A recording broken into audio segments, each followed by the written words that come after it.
Tolee barattootaa fi hordoftoota meetii chaanaal nagaan waaqayyo waaqa jiraataa isiniif haa baay'atu.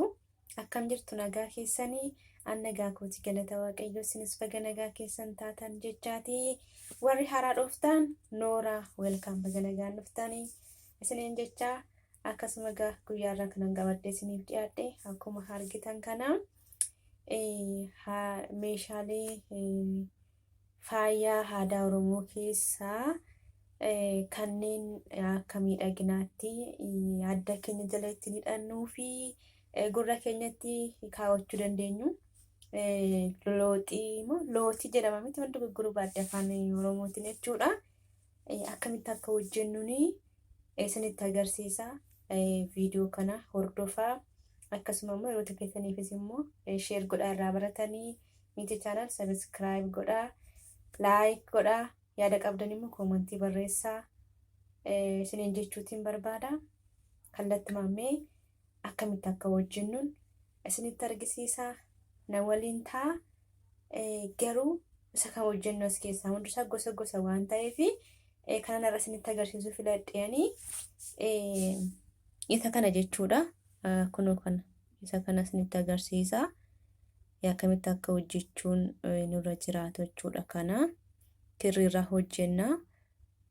Kirooshii fi kirrii qofa wanti nu barbaachisu jechuudha. Akkasuma as keessaa immoo kan isinitti agarsiisu isa kana jechuudha. Kan akkamitti akka hojjennuun isinitti argisiisa jechuudha. Kunoo kana. Kanaaf na waliin taasisaniin jedha. Isa kaan immoo yeroo biraa isinitti argisiisa. Warra kaan immoo waluma fakkaatu garuu as keessaa adda kan ta'e kanadha. Isa kana jechuudha. Malee isaan kun hundi isaaniiyyuu tokkuma qonnoo isaanii jechuudha. Akkaataan hojii isaa. Kanaaf kallattumaan gara viidiyootti waliin haa darbinu. Egaa wantoonni nu barbaachisanii kunooti kirriiwwan kana jechuudha. Kirrii isaa fufurdaadha kanasii. Maatii kiyyatu naa bitachuudha madaamii koo kadhadheetanii. Kanaaf kirrii isaa fufurdaadha waan ta'eef rakkina hin qabu inuma bareeda. Isinis immoo kirrii argattanii hojjechuu dandeessu jechuudha. Shaakaltanii biyyatti gagaltanii immoo sirriitti hojjetattu akka barbaadanitti kirrii bitattanii jechuudha. Warri kirrii argachuu dandeessan immoo carra qabeeyyiidha waan ta'eef jechuudha. Amma kaa gurraacharraan jalqaba jechuudha. Sanii booda diimaa itti aanee adii jechuudha. Kun kan abbaa gadaati jechuudha. Akka kanattiin kirrii dheereffannee hambisneetu akka duubatti hidhachuu nuuf ta'uuf booda adda keenyatti eeggaa hidhannu dheereffannee hambisneetu aalta akka furgaasaa guduunfina jechuudha. Furgaasaa erga guduunfinee booddee akkasittiin kirooshii keenya as keessa baasanna jechuudha. Kirooshiin isaas furdaadha jechuudha. Kanasiiti waan ta'eef akka ittiin keessa baasnee booddee callisneetuma dhoofna jechuudha. Lakkoofsaan dha'uu qabna. Lakkoofsaan dhoofna. Anamma asa kana si'a 7dhaan dhaame. 1 2 3 4 5 6 7 8 8 haa ta'u xiqqoo ishiin gabaabbata waan ta'eef 9 taasisee xiqqoo ishiin gabaabbate waan ta'eef 9 dha'ee lafan godhadha kana jechuudha. Isa kana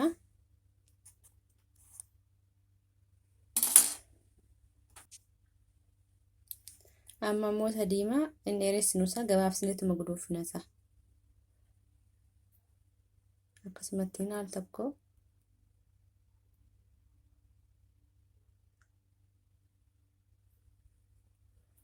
isa gabaabsineetuma guduunfina. Kanas immoo 9 dhaachuu qabna jechuudha.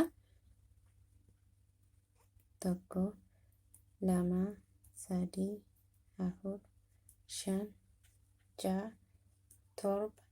7 8 9 dhoofnee lafa kaawwanna isa kanas jechuudha.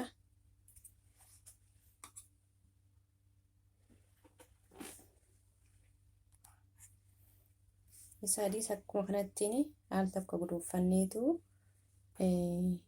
9 dhoofnee lafa kaawwanna jechuudha. Isasi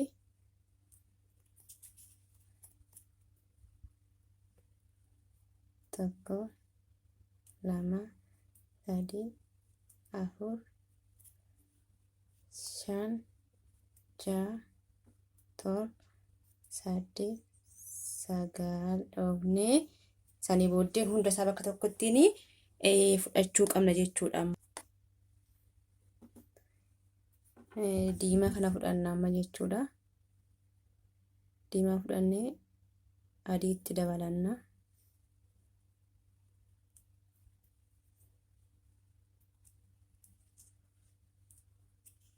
Gurraachas fudhanna.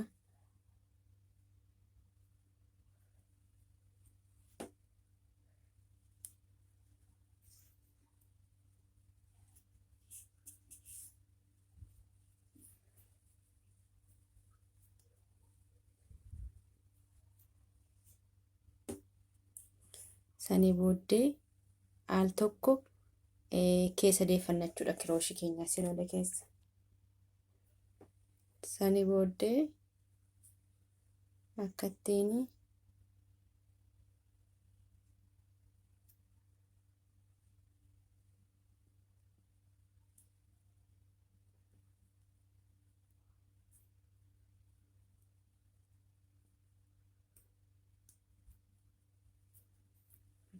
hunda isaa haal takkatti keessa deeffannaa jechuudha. Sanii booddee tokko tokkoon dhoofna amma mufinneetu. Jalqaba gurraacha dha'uun qaba amma.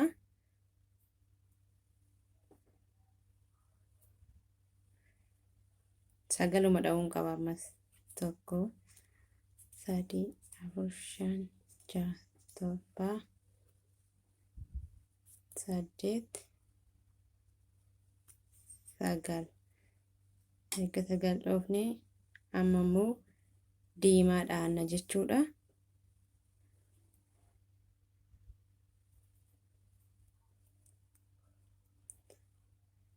Diimaa dhaanna amma.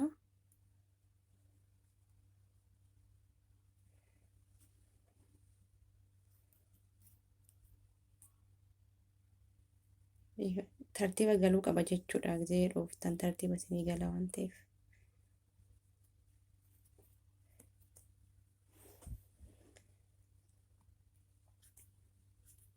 Lama dheera 3 4 5 6 7 8 sagal. Ammas adii dhoofna.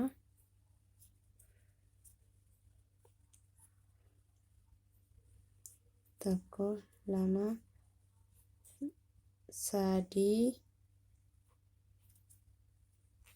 4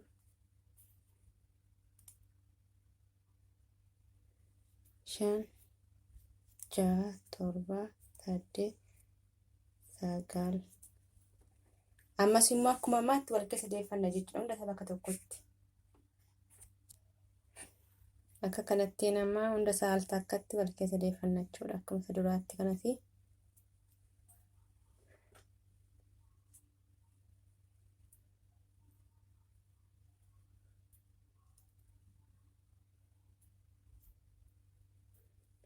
Suuta jedhanii deebisuu gaafata. Maaliif baay'ata waan ta'eef walitti hidhee keessa deeffannu.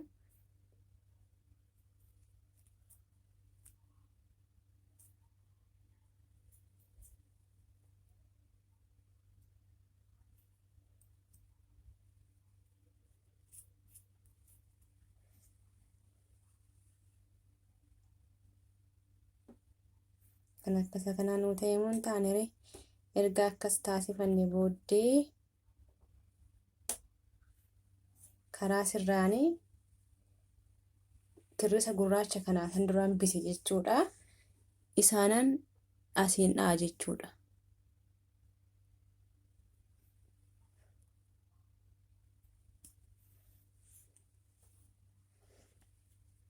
Asiin kirrii gurraacha duubatti hambisee jalqaba gaan jalqabu isaanan dha'a jechuudha. Ammoo asirraanii kana keessa galcheen gidduu galcheetanii calliseetuman dha'a. Mata kana duubatti naanneffannee kan hidhannu nuu ta'a jechuudha asirraa.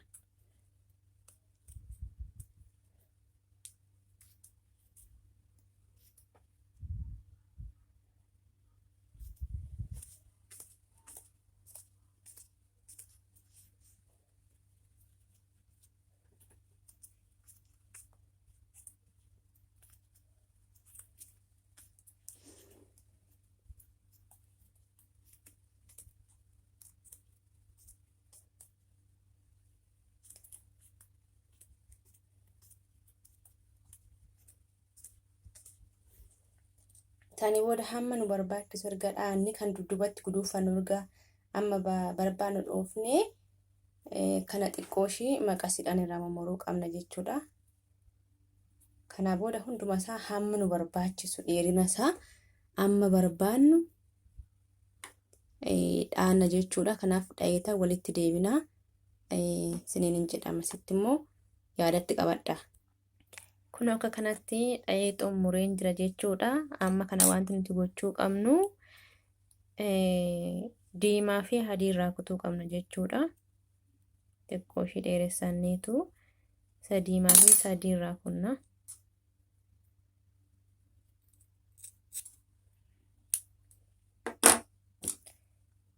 Sani booddee hin dhoofna jechuudha walitti qabne.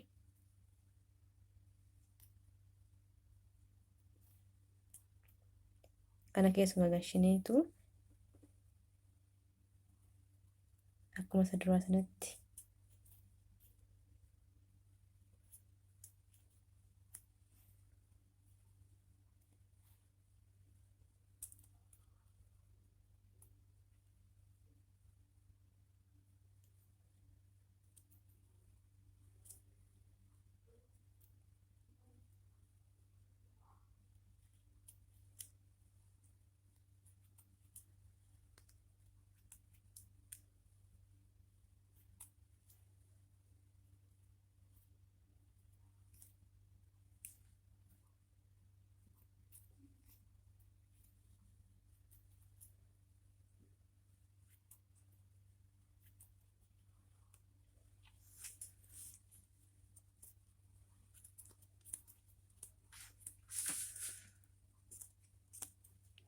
amma barbaannu callisnee dhaanna jechuudha.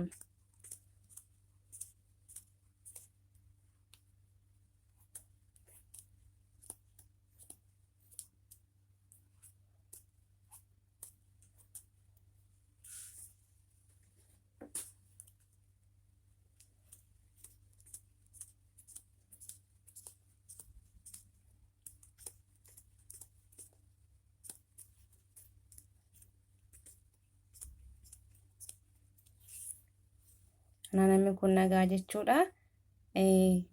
Kana caalaa xumurree kana maqasiin irraa muranna jechuudha. Erga xumurree booddee kunooka kana wajji wal fakkaanneere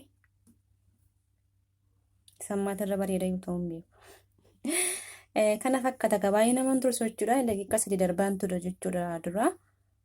Wal keessa deeffachaa xiqqoo ishii nama tursa malee inni kaan nama tursu salphaadha akkatti hojjetachuu dandeessu. Amma immoo gara isaan kana hojjechuutti waliin darbinu mee tokkicha isaa hojjedhe isinitti argisiisa jechuudha. Isinik wannoo kan gurra keessan irraa kan qabdan irraa baastan keessa gashachuu jechuudha. Shiboo ittiin gurratti keewwattan immoo maaliif shiboo isaan qabu waan ta'eefan jechuudha. Kana hojjechuufis tokkichuma furgaasa guduufannaa. Egaa kana warra daandii dha'uu beektan salphaadha isinii gala wanti jechaa jiru. Warra hin beekne ganaa bartaa yoo ta'e malee amma nu barbaachisu sassarata dhaanna jechuudha. Finyoo fo'annaa.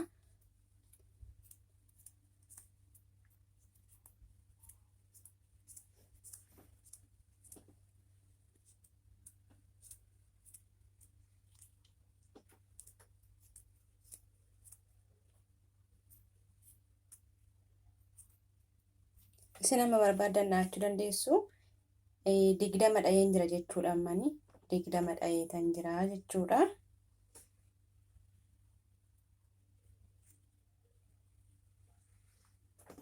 Sanii booddee duubatti deeffanna. Duubatti deebisnee bola tokko keessatti si'a 4 deeffanna.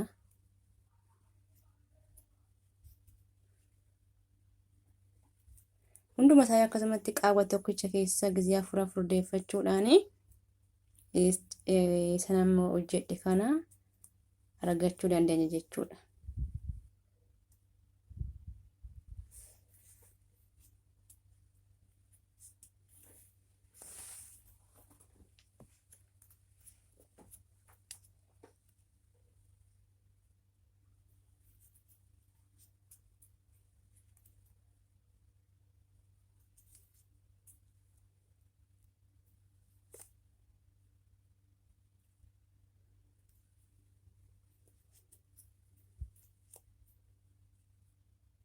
xiqqoo kirrii furdaa waan ta'eef kirriinis furdaa waan ta'eef akka biyya keenyaatti namaanti jechuu dhiisuu danda'a. Obsumaa yaalaatiin.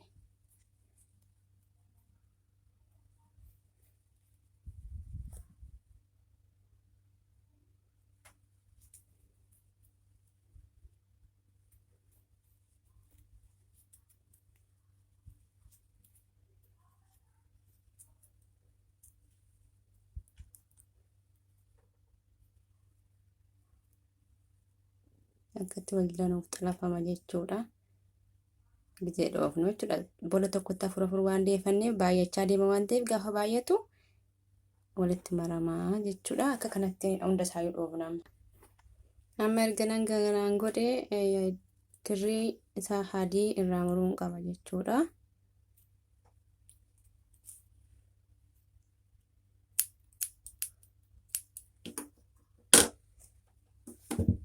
Diimaatti daa'annama immoo.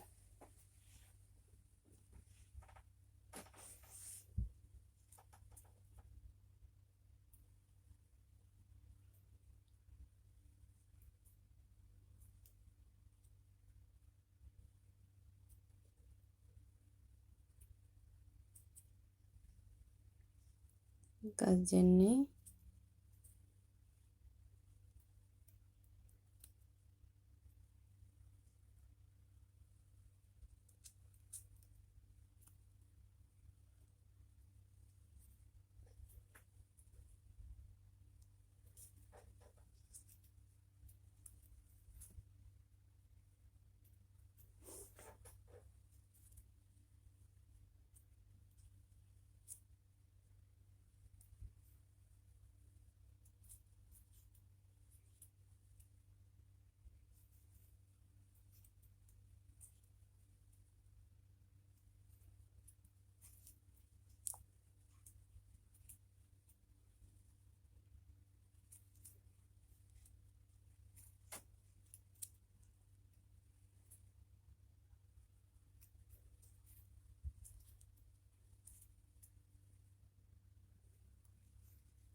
akkatti naannaa jechuudha. Akka kanatti hunda isaa gurraachas akkasuma kanatti dabalannaa gizee takka dhoofne jechuudha. Lakkoofsa nama sin barbaachisu fudhachuu dandeessu. Afuritti deeffattu bola tokkotti ussinii marama jechuudha. Akka kanatti malee maramu. Kunoo xumuree jira jechuudha. Tokkichaa san jalqabee egaa xumura gubbaatti asirratti xiqqoo ishee qaawwa kirrii hambifattaniitu booddee shiboo kan qabdin irraa baafattanis keessa galfattaniitu salphumatti keewwattu jechuudha. Kana fakkaata kunuuti gabaabsee furdisee kana kirrumti isaa yoo furdaadha waan ta'eef kana fakkaata jechuudha. Haphisitanii qallistanii dheeressuu dandeessu, furdistanii akka kanatti gaa hojjechuu dandeessu. Kanaafis immoo akkuma kanatti dhaattu jechuudha. Sin jechuudha akkasitti agarsiisuu fedhanii kana fakkaata. Turtii yeroo gaarii meetii chanaal immoo sabiskiraayib, sheer, laayik gochuun dagatiina. Yaada qabdan immoo koomentii barreessaa. Nagaan tura.